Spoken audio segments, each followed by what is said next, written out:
Good morning, everybody. It's Lynn, the leather bag lady. How are you all today? It is Thursday morning.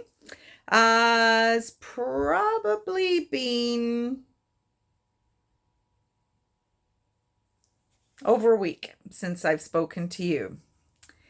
And let me tell you, story time. I know for the last little while it's all been wah, wah, wah. Well, it's not over, but let's get to the bag first. So, today's bag is a bag that I kept it out because I thought, let's not pack it away because I am going to be listing during this shit show. But I didn't. And you'll find out why very shortly. But I did keep this bag out. It's one I got recently. And it is so cute. So let's unpack it a little bit. It's unbranded, as most of these vintage kind of 70s bags are. That's what I've dated it as. Bring you down a little bit.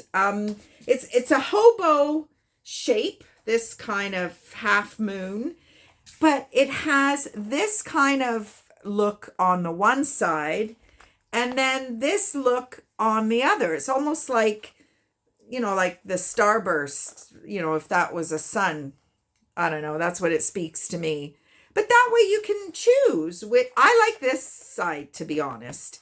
And then these super cute little,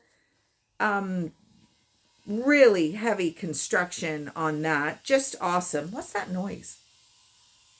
Oh, somebody's doing I'm on high alert, people. I'm on high alert. Somebody's got a circular saw going in the back. Unless they're trying to chop my house down, which I would be quite happy if they did. Anyway, so back to the bag. It is very simple inside. It has one zipper pocket and then that is it. It is not going to carry a ton of stuff because it is very slim line. But it is just screams retro, screams vintage to me. It's that beautiful kind of deep burgundy, dark red, really nice fall color. So that is today's bag. There we go. So, what has been going on in the Leather Bag Lady's life? Well, Leather Bag Lady weather report. The weather has been fantastic. We've been kind of 14, 15 degrees each day. It hasn't been getting that cold at night, thank goodness, because I've got 2 sweaters on and I will share that with you too. So let's jump back to last Thursday, spray foam day. Got off to a late start. The chemical that they needed to create this mess did not arrive in time. So we didn't actually get started till about 12. Now I was doing a show and we thought that would probably be a good idea that I wasn't around. And let's just say that the spray foam day was the least of the worries. So I got home and the guys were still working away in here. The smell, I am telling you, was and still is ridiculous. The young men that did the installation were absolutely lovely. They really were. It was the owner's son-in-law who was actually doing the spraying, and then he had 2 laborers who were I'm not going to talk too much about it because it is somebody's business, and I think we had a conversation after the fact because the mess that was left after was not at all what we were expecting. We thought we could just take our furniture off the truck, put it back in place, and we would be done. Not even close. So they told us that after 24 hours, the smell would be gone. We're a week and it is now, like, I've been in the house since 8 o'clock this morning because we're not staying here right now. And it's not too bad, but I said to Pius, if I start getting a headache, then I'm out of here. So anyway, so far so good. The mess that was left behind was, we've been washing walls. We've been washing down all the cabinets. Every inch of this place has been scrubbed, which isn't necessarily a bad thing, but certainly not something we had planned to do, and certainly not something we had the time to do. Monday I was with my clients. Tuesday I had a show, and I was just so overwhelmed that I thought, can it get any worse? So and it did. So once this installation got underway, they said, turn your furnace off because you don't want, it circulating and whatnot. You don't want the fan sucking in all that, which made sense. So we turned the furnace on. We had turned it on for the first time since, the summer months, the weekend before. And as I said, I prayed to the Lord Jesus that it would start, and it did. Well, on this second occasion, it did not. So we left Thursday night for the trailer. Pius had taken a personal day Friday, and I had canceled my visit with my clients. I thought we'd be in too much upheaval, which we were. And we went to the trailer, and then Pius said, oh shit, I forgot to turn the furnace back on. We should probably go and do that. So Saturday, we were heading to a family thing with my mom and dad and a whole bunch of family. So on the way, we came into the house. The smell just about knocked us over. So that had been all day Friday, midday Saturday. So not quite 2 days. So we thought, okay, no worries. The back windows are all have been all open, just a crack. We had we set up some fans on Saturday and thought maybe that might help a little bit. And we went to turn the furnace back on. Nothing. So we tried a couple of things. Nothing. I am losing my mind. And Pius is like, I'm going to phone Chuck. So he called his buddy Chuck, who is a gas appliance installer, whatever, furnaces, all that kind of stuff. So he tried to troubleshoot a few things with Pius. Nope, wasn't happening. So he said, okay, forget it. I'm in tears. Like, I'm just not doing very well. And I'm like, I don't want to go to my mom's. I don't want to sit there and everybody's laughing and blah, blah, blah. So anyway, we went to my mom's, and, made me... Anyway, whatever. I mean, I've got an aunt who's waiting for my cousin to pass away. My other aunt, who my cousin passed away 5 months ago. And here I am bawling because I now need to buy a new furnace. But I don't have the money for a new furnace. So I'm trying to think of what the hell am I going to do? And I don't necessarily want Pius to pay for it because it's my house and I feel like it's my responsibility. He's like, but we're married and I live here now. And I'm just like, I don't know what to do. So anyway, we managed to get somebody to come and look at it on Monday morning. And yes, they basically said it's a 17-year-old furnace. It's been no trouble at all, but he said we could spend $1,500 fixing it and then something else could go the next day. And it's just one of those situations where if you want to take the gamble, you take it.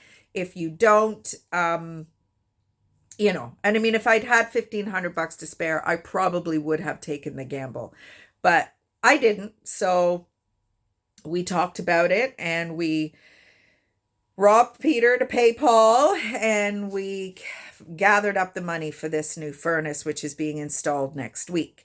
So we haven't been able to stay here because obviously it's a little chilly. But when we did come back on Saturday to turn the furnace on, instead of being 57 degrees in here, which it was Thanksgiving Day weekend when we didn't have the furnace on, it was only 64. So I can say that the spray foam is already doing its job, but the main job this spray foam has to do is stop the condensation. And we will not know if that has been successful until the snow and ice starts to settle on the roof. That is when I get the dripping in the house. So we're not even, Pius is getting very frustrated with me because I'm being so negative, but I just said, you know what? Stop telling me to not be negative because I am negative. And it's like when you own a car and this goes, where do you draw the line? But as Pius says, you draw the line if we could go and buy another house, but we can't. Or we could, but we'd be so house poor, we wouldn't even be able to go for McDonald's. So, so we'll settle with that. So now we're buying a new furnace. So next thing, I haven't heard from the mechanic with regards to my little car for like weeks and weeks. So we dropped in Friday the 13th. We went to Port Dover. It's my first Friday the 13th. And if any of you were in Toronto and you watched the news that night, there was just a tiny little clip of me saying that it was my first Friday the 13th. So Mom and Auntie Anna were watching the news. Auntie Anna was visiting from Sarnia. And they're like, oh my God, there's Lynn and Pius. So we dropped into the mechanic and he wasn't there. It was his mom who runs the office, Tate's Garage in Jarvis. Shout out to Eric and his mom, fantastic people. And she said, we'll get him to call you Monday. She said, I keep telling him to call you, but whatever. So I'm starting to have a bad feeling. And again, Pius is like, stop being so negative. And I'm like, you know what? Something's wrong. So we didn't hear from him Monday. We called him 8:00 Tuesday morning. And my car, my little car, my reason for living through some of the bullshit years of being on my own and wondering why nobody wanted me and wah, is so rotten underneath that he could not get it high enough up on the hoist to look at one of the things that we wanted him to look at. The clutch is starting to slip. He said, I can't get it high enough up for it to be safe. And I'm like, what? He's like, yeah. He said, the rockers are completely rotten. He said, there's holes in one spot so big I can get my hand up there. And I'm like, I've had this car for 9 years. I've used one mechanic for many, many, many years. Harry took it to a local mechanic recently. I've had a buddy check it out 2 years ago to see what was going on with the brakes. And now Eric. 4 mechanics. And only one out of the 4 was able to share this revelation with me. So my little car is junk. Basically, it's not safe. So I will drive it back from the mechanic and I guess we'll be getting rid of it. So that changes completely my plan to get rid of the blue car because it's starting to make some weird noises to keep the little car. So now I am hoping and praying to the gods that that blue car is just needing something and something, because then I won't have a car. So and then yesterday went into the bathroom and there's water pooling at the base of the toilet on the floor. I'm at the point now where it's not even affecting me. Because what else? What else? The furnace, are we going to fix a 17-year-old furnace? Like I said, if I'd had the $1,500 to spare, maybe. But then it's like, it's a selling feature. Yeah, it is. Brand new furnace. So I said to Pius last night, well, what about the roof? The roof is 10 years old and it's a flat roof. So we stay here another 6-7 years. And now the roof needs to be replaced because it's going to scare buyers away. What do we do? What do we do? I am so confused. I said to Pius, and I tried to say it in a way that was respectful to him. And maybe some of you out there are in this position or have been in this position. When you leave a marriage and you're the one who was left, it is very easy to sympathize, to commiserate, to know what to say. When you're the one that's unhappy and you're the one that wants to leave, the turmoil in your head is astronomical. What if you make a mistake? What if you're doing the wrong thing? You're splitting up a family. You're And Pius and I were both in that situation with our marriages. I went to counseling, a group counseling. They call it the levels here in Hamilton through the Catholic diocese. And I was put in my place many times because I tried to share from the perspective of the one doing the leaving. And they just did not get that it was, I mean, if you've been cheated on or whatever, and I mean, people cheat for all kinds of different reasons, doesn't make it right. But, I guess there is a reason.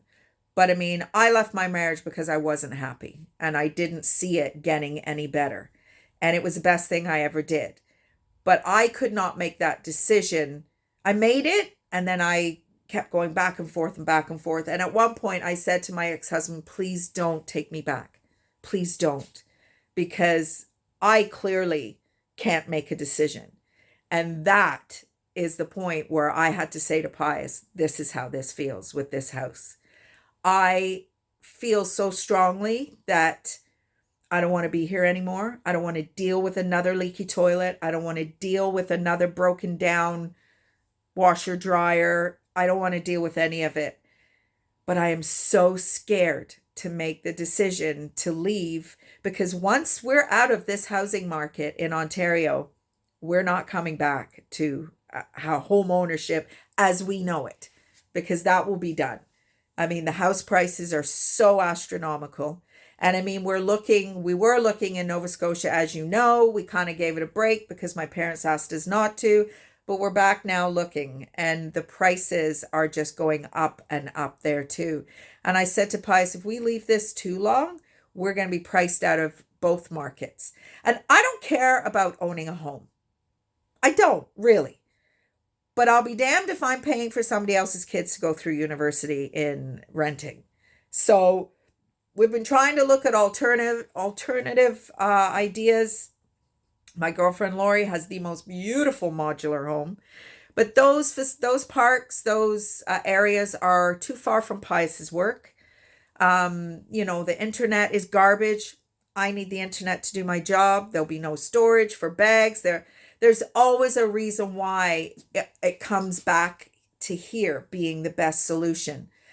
But Pius said, you are so done with being here. It's affecting your mood. He said, you are a completely different person when we go to the trailer. And I feel it. Even the trailer's junk. I mean, that was sold to us with all kinds of damage that we weren't told about. It just feels like, wah, wah, wah. I told you it was coming. I told you. And then I have my family who are losing people and I feel like I should be shut the F up, basically. But this is my little world and I feel like it's not crumbling. I still have Pius, I told him last night, I just so appreciate him. He got a little frustrated with me for being so negative, but you know what? I think in the bigger picture, he gets it. It's just constant. And, we've managed to scrape together the money for the furnace. And, if I need a new car, I'm screwed. I'm absolutely screwed. There's nothing. So, to sell the house would answer so many things. It would solve so many things. But in my mind, the potential for it to create other things is really very, very strong. What if I move to Nova Scotia and I don't like it? It's too remote or it's too far away from my family or I'm terrified. I'm terrified of making a mistake. And I remember my mom saying to me years ago, you lose your courage as you get older because you know better. And it is absolutely true. I feel it is. I mean, hopefully, I don't know, maybe your situation is you have a different outlook on it. But I shared with you some time ago that I do not have the ability to deal with stress the way I used to. And that is absolutely true. And I said to Pius, I just want to simplify our life. I mean, we lead a pretty simple life. I don't care for fancy things. I like nice things, which is why I got into the bags and which is why they are pre-loved, vintage, secondhand, whatever. But I I just want to build a cabin in the woods and do my little thing with my bags, build a shop, keep them all in it, safe and warm and so they don't get damaged, and just do my thing. Like, what if I moved to Nova Scotia and the shipping is 3 times what it is here? I'm no better off in terms of my business. But anyway, so that is what's happened in the Leather Bag Lady world. Fun, eh? But Pius and I are doing wonderfully well. We've handled it beautifully. He probably more than me. And I am so grateful and I'm so appreciative. And we will get through it. We will. And where we end up, who knows? But we have some pretty major decisions to make once all this immediate stuff is over with. So, Lynn, that's my story. One of my friends, I spoke to her today. I still haven't gotten her back to her. She's been traveling the world. And I was starting to text her to see if she was around this weekend because we're going to be in St. Catharines. And I'm going to finally drop her beautiful clutch bag off. And I started to type and I said, you know what, girl, watch my video because it's way too much to type. So, Lynn, this is my world. And then there's poor Lynn who lost her husband a year ago, 2 years ago, or a year and a half ago. Almost. Is it almost 2 years, Lynn, or is it just a year? I think it's just a year, isn't it? And here I am worrying about furnaces and cars. But like I said, this is just what's in my world right now. So hopefully you're all having a great day. I've missed chatting with you. Hopefully we can get back to fun stuff and all that jazz. Have a good day. Bye.